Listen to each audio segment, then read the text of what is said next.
Bonsoir à tous, heureux de vous retrouver pour partager à nouveau avec vous sur le thème de la solitude. La semaine dernière, nous nous sommes déjà entretenus pendant une vingtaine de minutes sur ce thème et j'aimerais continuer ce soir selon ce que je vous ai annoncé.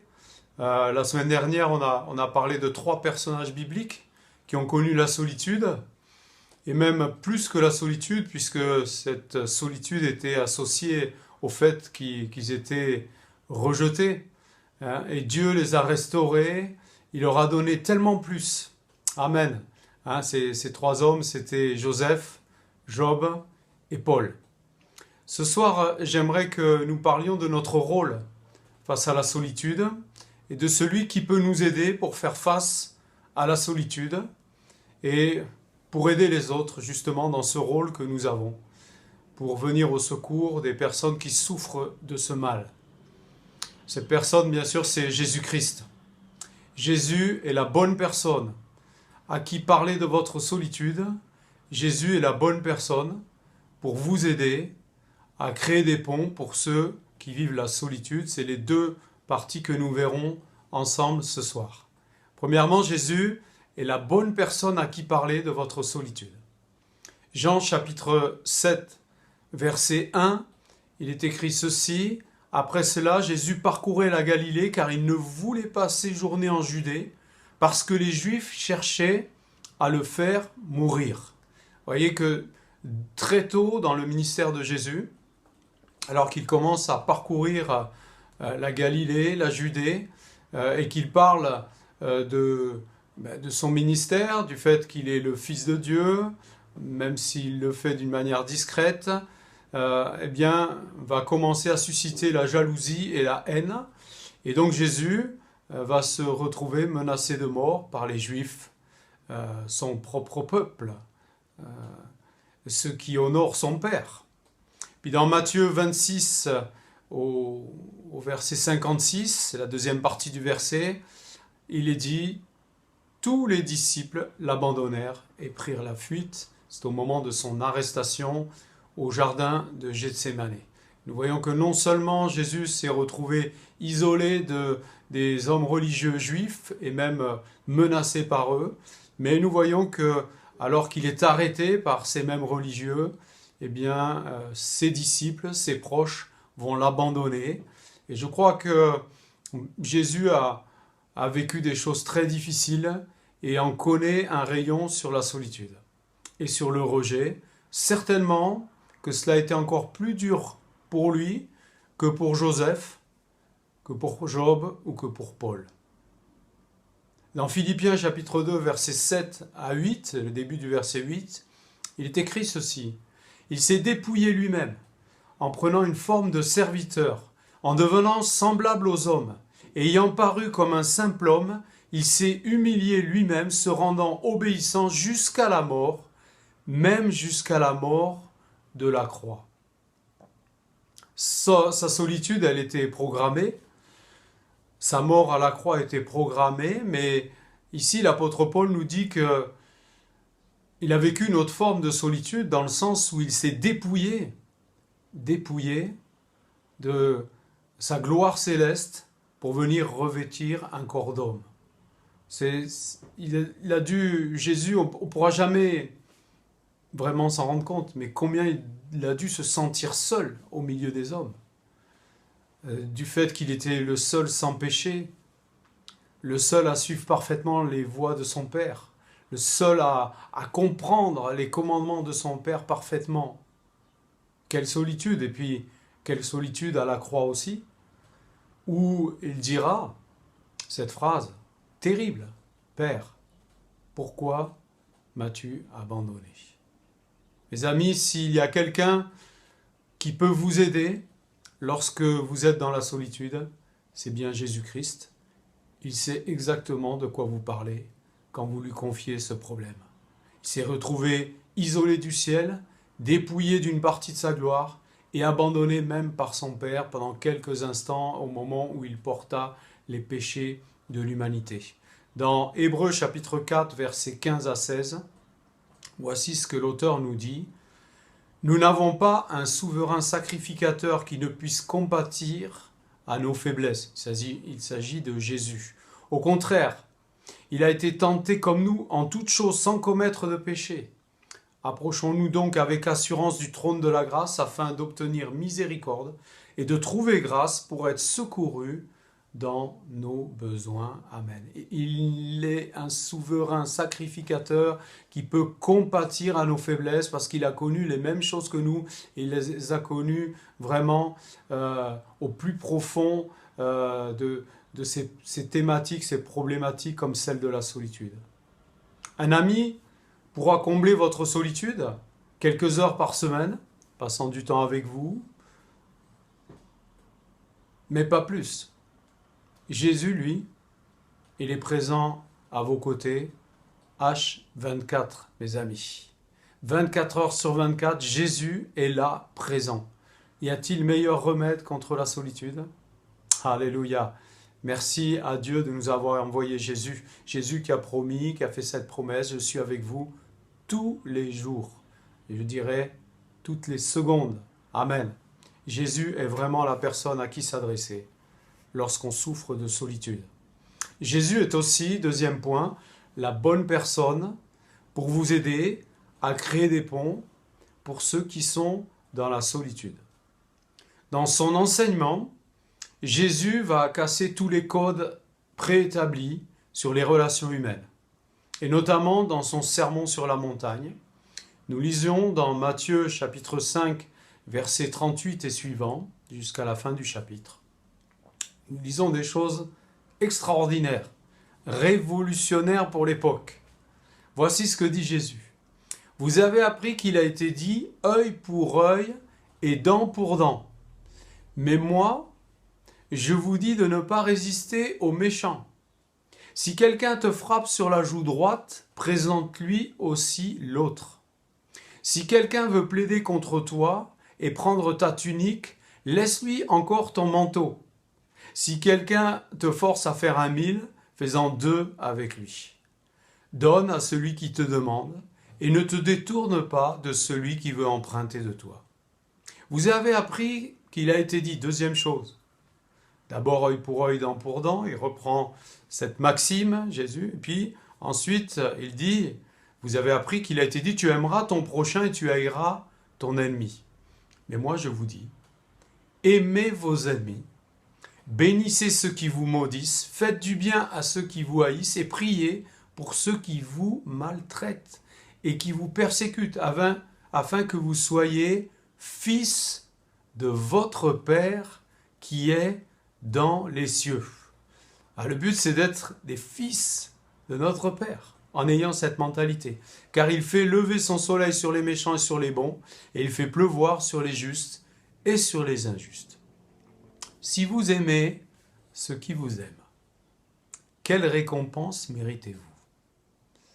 Les publicains, les non-croyants, n'agissent-ils pas ainsi? Si vous saluez seulement vos frères, que faites-vous d'extraordinaire? Les païens aussi n'agissent-ils pas de même? Soyez donc parfaits, comme votre Père céleste est parfait. Alors là, Jésus, il met la barre très très haute. Mais c'est la condition pour être appelé fils de votre Père. Attention, c'est important ce que dit Jésus. On ne peut pas se réclamer enfant de Dieu si on ne vit pas ces choses. Là, Jésus pousse les choses et renverse ces logiques humaines qui nous poussent simplement à nous venger. Si on nous a fait ça, c'est normal qu'on le rende. Et puis, à la limite, si on ne se venge pas, on ne va pas pour autant considérer la personne comme son ami. Et pourtant, Jésus nous dit « aimez vos ennemis ». Cette phrase, si on te met une frappe sur la joue droite, tends la joue gauche, c'est vraiment quelque chose qui a prêté à débat. Bien sûr que Jésus ne nous appelle pas au masochisme, à nous laisser insulter, frapper, etc. sans réagir, mais c'est sur la manière de réagir et c'est sur le fait que nous ne devons pas nous laisser envahir par la haine, par la rancune, par l'amertume. Et mes amis, la solitude peut provoquer ces sentiments-là. Nous sommes appelés à nous aimer les uns les autres. Si tu souffres de solitude et tu penses que les autres ne t'aiment pas, ne s'occupent pas assez de toi, quels sont tes sentiments envers eux? C'est une bonne question, je ferme la parenthèse. Un homme a voulu obéir à cet enseignement de Jésus et peut nous servir d'exemple. On a pris des exemples avec 3 hommes la semaine dernière. Là, on va prendre exemple sur un homme. Il s'agit de Barnabas. Actes chapitre 9, versets 26 et 27. Lorsqu'il se rendit à Jérusalem, Saul tâcha de se joindre à eux, c'est-à-dire aux disciples de Jésus et leur entourage qui était là-bas. Mais tous le craignaient, ne croyant pas qu'il fût un disciple. Alors, Barnabas, l'ayant pris avec lui, le conduisit vers les apôtres et leur raconta comment sur le chemin Saul avait vu le Seigneur, qui lui avait parlé, et comment à Damas il avait prêché franchement au nom de Jésus. Nous l'avons vu la semaine dernière, Saul est totalement isolé. D'un côté, ses anciens amis, les chefs religieux juifs qui veulent le tuer, et de l'autre, les chrétiens, auxquels il veut se joindre maintenant, mais qui ne l'acceptent pas et qui ont peur.